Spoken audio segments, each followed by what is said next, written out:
Nitong September 22, nagsagawa ng routine maritime patrol ang Philippine Coast Guard kasama ang Bureau of Fisheries and Aquatic Resources sa Scarborough Shoal o Bajo de Masinloc upang magbigay ng grocery items at fuel subsidy sa mga mangingisda roon at i-monitor ang sitwasyon. Sa kanilang pagpapatrolya, namataan ang floating barrier na ayon sa mga mangingisda ay inilagay ng China Coast Guard para sila'y pigilan makapanghuli roon.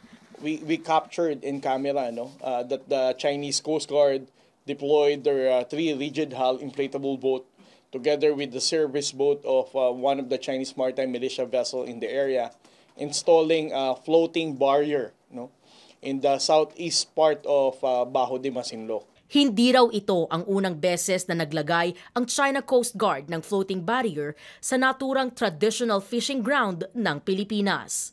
Every time that the People's Republic of China would monitor that a large number of Filipino fishing vessels will be proceeding to Bajo de Masinloc, ginagawa nila itong paglalatag ng floating barrier. Na napatunayan natin dito is that the People's Republic of China is deliberately ignoring the decision of the arbitral award and also deliberately not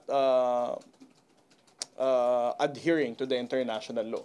Ayon pa sa PCG, illegal at isang navigational hazard ang floating barrier sa Bajo de Masinloc kung saan mas marami raw ang isda. Although it is true na ang mga Filipino fishermen ay hindi nakapasok sa loob ng shoal, it is not true na ang mga Pilipinong mangingisda naman ay hindi nakakapangisda sa immediate surroundings ng Bajo de Masinloc. Nakatakda raw magsumite ng incident report ang PCG sa National Task Force West Philippine Sea. EJ Gomez, CNN Philippines.